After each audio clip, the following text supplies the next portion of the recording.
তারপরে আরো কিছু ঘটনা ঘটেছে যেগুলি আমাদের মুখ্য সচিব এবং ডিজি তারা বলবেন।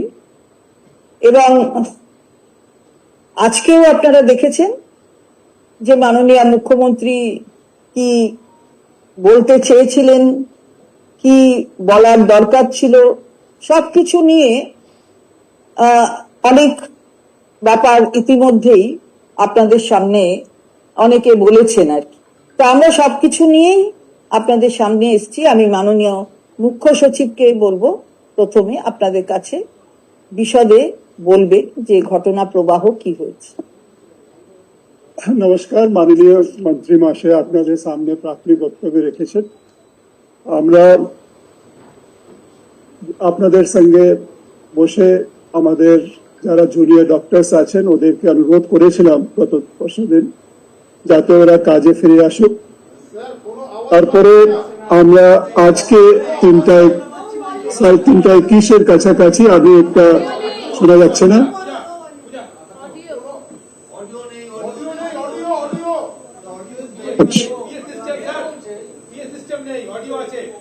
তাহলে আমি আবার বলছি সকলকে নমস্কার।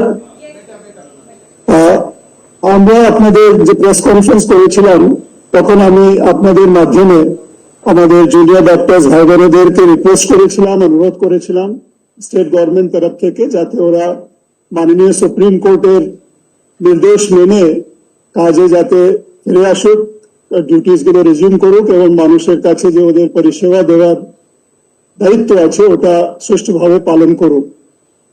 কিন্তু মাননীয় সুপ্রিম কোর্টের আদেশকে এখনো মান্য করা হয়নি। আমি আজকে আবার 3:21 একটা মেলের মাধ্যমে আমাদের জুনিয়র ডক্টরসদেরকে অনুরোধ জানিয়েছিলাম কি ওরা কাজে ফিরুক এবং গঠনমূলক আলোচনা করার জন্য ওরা আজকে 6টার সময় 12 থেকে 15 জন ওদের যারা মেম্বার্স আছেন ওদেরকে নিয়ে নবান্নায় আসুন। আমরা ওদের সঙ্গে খোলামেলা আলোচনা করব যাতে স্বাস্থ্য পরিকাঠামোর মধ্যে যে আরো উন্নতি আনার প্রয়োজন আছে, উন্নয়ন করার প্রয়োজন আছে, এটা আমরা সামগ্রিক আলোচনার মাধ্যমে যাতে আমরা করতে পারি এবং ওদের যে মূল দাবি আছে সেফটি এবং সিকিউরিটি ব্যাপারে এই আলোচনার মাধ্যমে আমরা কি কি কাজ করছি ওদেরকে বলার একটা উদ্দেশ্য ছিল এবং ওদের সাজেশনস মাধ্যমে আরো সেফ এবং সিকিউর এনভায়রনমেন্ট আমরা কি করে আমাদের হসপিটালস এবং মেডিকেল কলেজেস এবং অন্য ইনস্টিটিউশনস তৈরি করতে পারি এটাও আমরা আলোচনার মাধ্যমে ঠিক করতে চাইছিলাম। কিন্তু দুর্ভাগ্যবশ খুব দুঃখের সঙ্গে বলছি আজকেও ওরা আমাদের এই যে মেল আমরা পাঠিয়েছিলাম তাতে ওরা আজকেও রেসপন্স সেরকম প্রোঅ্যাক্টিভ এবং পজিটিভ রেসপন্স যেটা আমরা চাইছিলাম ওরা মিটিং এর জন্য আসেননি। আমরা এখানে এখন অব্দি অপেক্ষা করছিলাম। ইতিমধ্যে একটা মেল যেটা আমরা পেয়েছি ওদের কাছ থেকে যেটাতে লেখা আছে, আপনারা সকলেই এটা ইতিমধ্যে পেয়ে গেছেন কি ওদের 30 জন ডেলিগেটস আসবেন এবং লাইভ টেলিকাস্ট করা হবে এবং 5টা ডিমান্ডস যেটা আছে এটাকে মানতে হবে। তারপরে অনারেবল চিফ মিনিস্টার যাতে উপস্থিত থাকেন। মাননীয় মন্ত্রী মহাশয় বলেছেন গতকাল 7:30 অব্দি অনারেবল চিফ মিনিস্টার ছিলেন এখানে যাতে ওরা আসলে ওদের সঙ্গে আলোচনা করা যেত। কিন্তু এই যে আজকে আবার মেল পেয়েছি এটা আমার মনে হয় কি যেটা আলোচনার যেটা একটা পরিবেশ যেখানে আমরা কোনো কন্ডিশনস রেখে আলোচনা করা যায় না, এটা আপনারা সকলেই জানেন। আমরা চাইছিলাম খোলামেলা আলোচনা হবে, একটু পারস্পরিক ব্রেনস্টর্মিং হবে, ওদের কি কি কনসার্নস গুলো আছে এটা যাতে আমরা শুনতে পারি, বুঝতে পারি এবং ওই কনসার্নস গুলোকে যাতে আমরা আলোচনার মাধ্যমে অ্যাড্রেস করতে পারি। তারপরে আমরা যেখানে যেখানে যে যে কাজ করার প্রয়োজন এটা করব। এই উদ্দেশ্য নিয়েই আজকে মেলও পাঠানো হয়েছিল, কিন্তু যেহেতু ওদের রেসপন্স এরকম আসেনি আমরা আজকেও এই সভা করতে পারিনি। এটা জিনিস একটা সবাইকে বুঝতে হয় কি এই কন্ডিশনস গুলো রেখে যে একটা এটা হলে তারপরে আলোচনা হবে, এই মানসিকতা আমার মনে হয় ঠিক নেই। ওরা অল প্রফেশনালস আছে, they are all educated people, they know how to do discussions. আমি মনে করি কি একটু খোলামেলা আলোচনা করার জন্য ওদের আসার উচিত ছিল, কিন্তু আসেনি, এটা দুর্ভাগ্যের বিষয়। বাট আমরা আশা করব কি ওরা এখনো মাননীয় সুপ্রিম কোর্টের যে নির্দেশ আছে, আমাদের যে অ্যাপিল আছে এটাকে সাড়া দিয়ে কাজে ফিরে আসবে, মানুষের প্রতি যে ওদের দায়িত্ব আছে ওটা সুন্দরভাবে পালন করবেন। আমরা দেখেছি ইতিমধ্যে ওদের যেহেতু প্রোটেস্টে আছে অনেক মানুষ, যে ওদের কাছ থেকে যে পরিষেবা পেত ওরা পাচ্ছে না। তো আমরা আশা করব ওদের তরফ থেকে যাতে একটা পজিটিভ প্রোঅ্যাক্টিভ রেসপন্স যাতে আমরা পাই এবং ওরা কাজের মধ্যে আবার ফিরে যাক। এটাই আমরা আজকে আপনাদের সামনে আপনাদের মাধ্যমে আমাদের জুনিয়র ডক্টরসদেরকে আবার অনুরোধ করছি। কিন্তু আজকে যে মেলের রেসপন্স আমরা পেলাম এটাতে আমরা dishearten and it should not have happened.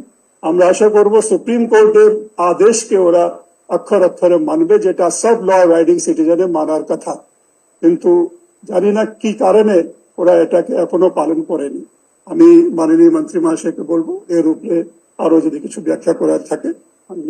আমি এরপরে আমার ডান দিকে আছেন ডাইরেক্টর জেনারেল অফ পুলিশ, তাকে বলবো তার বক্তব্য রাখ। Good evening.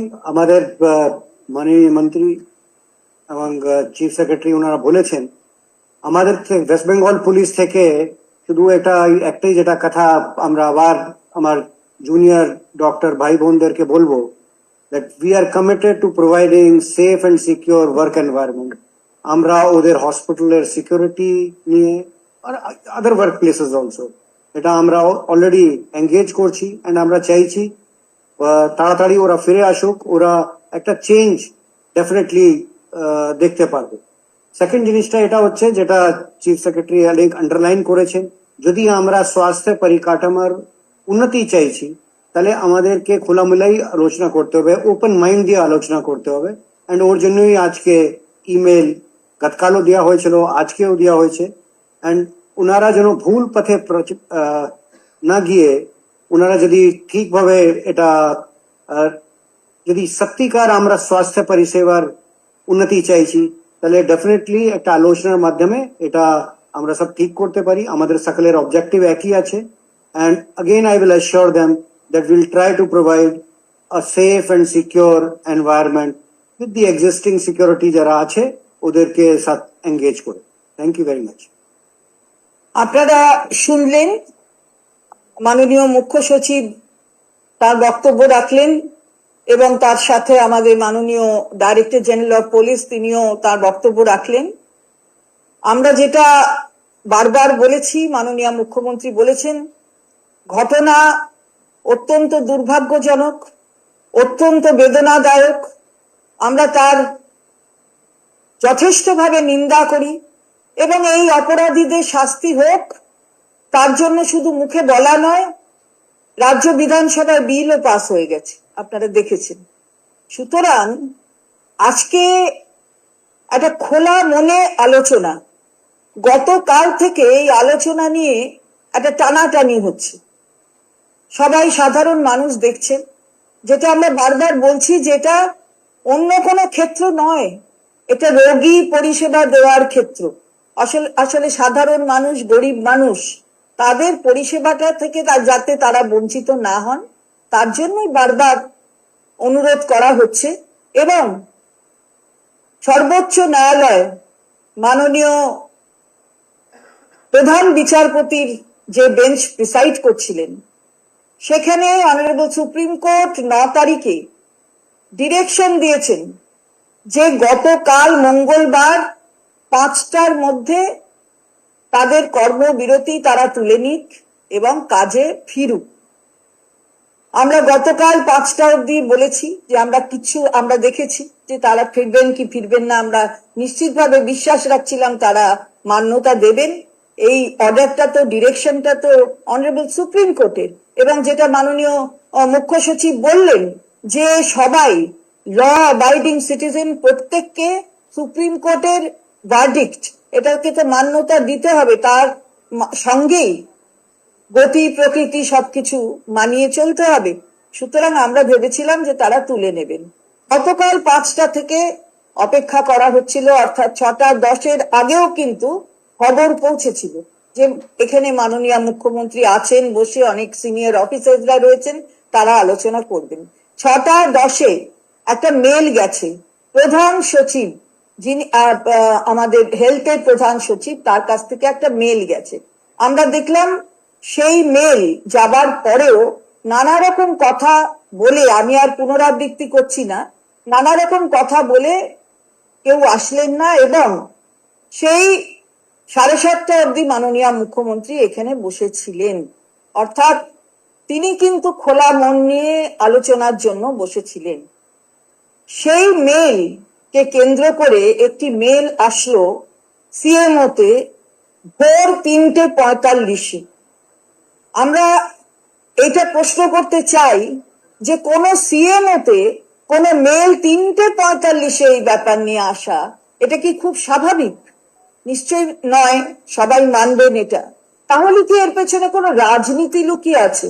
আসলে রাজনীতি লুকিয়ে আছে বলেই তাই এই ধরনের ঘটনা প্রবাহ আমরা দেখছি। 3:45-এর মেল, তারপর আজকে 3:21 অথবা 3:23-এ মাননীয় মুখ্য সচিব একটা মেল করে 6টায় আসবার কথা বললেন, অর্থাৎ প্রায় 2.5 ঘন্টা আগে এই মেল গেছে আসার জন্য। 6টায় আসবেন 12 থেকে 15 জন প্রতিনিধি, তারা আসতে পারেন।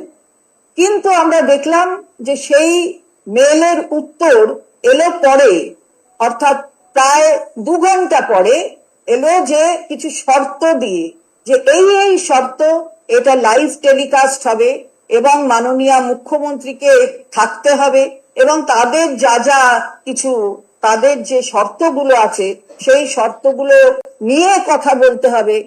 এটা আমি জনসাধারণের কাছে এই কথাটাকে পরিষ্কার করে দিতে চাই যে মানুষ জানেন যে রাজ্য সরকার খোলা মনে বসতে চাইছে, কোনো শর্ত সাপেক্ষ নয়।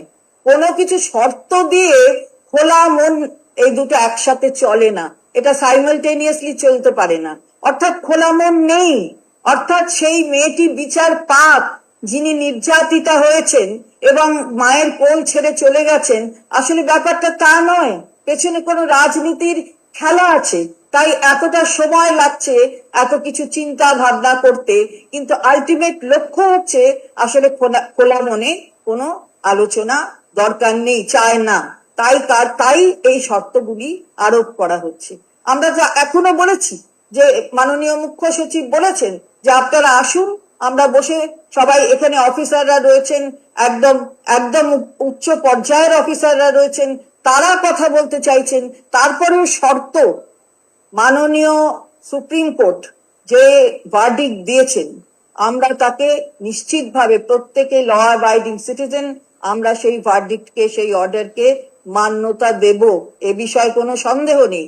গতকাল 5টা চলে যাওয়ার পরেও অপেক্ষা করা হয়েছে।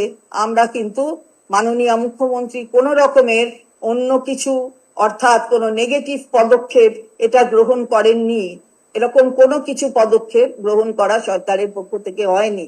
তিনি সম্পূর্ণ মান্যতা দিয়েই এবারে যা বলেছে অনারেবল সুপ্রিম কোর্ট, আমরা সেই অর্ডার গুলোকে ফলো করবার আর কি পদ্ধতিগত ব্যাপার আছে সেগুলো আমরা, আমাদের তো মান্যতা দিতে হবে, সেগুলো আমরা লক্ষ্য রাখছি।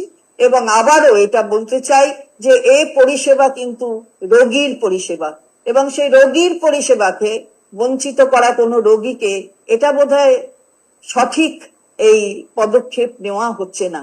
এটা যারা জুনিয়র ডাক্তার তারা ভাববেন, এবং আমি জুনিয়র ডাক্তারদের কাছে বলবো যে এই যে রাজনীতির প্রভোকেশন, এটার মধ্যে আপনারা না গিয়ে আপনাদের যেটা করণীয়, যার জন্য আপনারা এই নোবেল প্রফেশনে এসেছেন, সেই নোবেল প্রফেশনের যা কর্তব্য সেটা আপনারা নিশ্চিতভাবে পালন করুন। এটা আপনাদের কাছে আমাদের আবেদন বলুন, আমাদের অনুরোধ বলুন, যেটা আমরা বারবার করছি।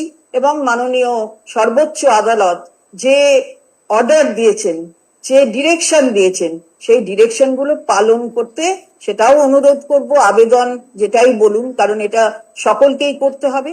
আর তাছাড়া আসুন খোলা মনে আলোচনা, যদি খোলা মন চান, শর্ত দিয়ে নয়। শর্ত দিয়ে কখনো খোলা মনকে বিচার করা সম্ভব নয়, কারণ খোলা মনে খোলাতে আসতে হবে, শর্ত দিয়ে নয়। কন্ডিশন দিয়ে কোনো কিছু হবে না। সুতরাং ওই কন্ডিশন থেকে যদি সরে এসে আপনারা আপনাদের রোগী পরিষেবা কাজটাতে ফিরে যান, তাহলে নিশ্চিতভাবে আমরা জনসাধারণের পক্ষ থেকে, তারা যেমন আপনাদের অনেক সুখ্যাতি করবে। আমরাও তেমনি বলবো যে কর্মবিরতি থেকে বিরত হয়ে এবার কাজে ফিরুন। হ্যালো, শোনা যাচ্ছে? হ্যাঁ, শোনা যাচ্ছে। আচ্ছা, একটা প্রশ্ন যেটা হচ্ছে, আজকে মাননীয় মুখ্য সচিব তো একটা চিঠি দিয়েছেন, তারপরে ওরা ইমেল করেছেন, তারপরে পাল্টা ওরা আবার একটা ইমেল করেছে। তো রাজ্য সরকারের তরফ থেকে কি আর কোনো কমিউনিকেশন ওদেরকে অন রাইটিং বা কোনোভাবে করা হচ্ছে, নাকি ওটা আমরা ধরে নেবো যেটা ওরা আগেটা দিয়েছে সেটাই থাকলো? এক। আর 2 নম্বরটা হচ্ছে যে এখনো যেহেতু এই অচলাবস্থাটা কাটেনি, আপনারা কি কোনো স্পেসিফিক পদক্ষেপ করবেন বলে ভাবছেন? এটাই। আমি প্রথম উত্তরে আপনার প্রশ্ন ছিল যে কি প্রথম প্রশ্নটা যেন মানে আমরা মানে এখন যেটা পেয়েছি তার রিপ্লাই কিছু হবে কিনা, সেটা এখনো যদি কোনো রিপ্লাই হয় তখন আপনারা জানতে পারবেন। আর দ্বিতীয় প্রশ্ন করেছেন যে আমরা কোনো পদক্ষেপ নেব কিনা, আমরা কোনো পদক্ষেপ নিলে সেটাও আপনারা জানতে পারবেন। एक सवाल था, सुप्रीम कोर्ट के ऑर्डर में क्लियरली कहा गया है कि डेडलाइन सेट की गई थी 5 बजे की, अगर तब तक नहीं लौटते हैं तो उसके बाद जो है एक्शन लिया जाएगा, एडवर्स जो है कोई भी एक्शन लिया जा सकता है। क्या केंद्रीय सरकार, चूंकि ये अभी तक नहीं लौटे हैं काम पर, कोई एक्शन लेने जा रहा है डॉक्टर्स के खिलाफ जो अभी भी एब्सटेंड कर रहे हैं और सीज वर्क कर रहे हैं? नहीं, ये तो आपको पता चलेगा जब भी हम लोग जाएंगे कुछ स्टेप्स लेने के लिए, तो आपको पता चल जाएगा।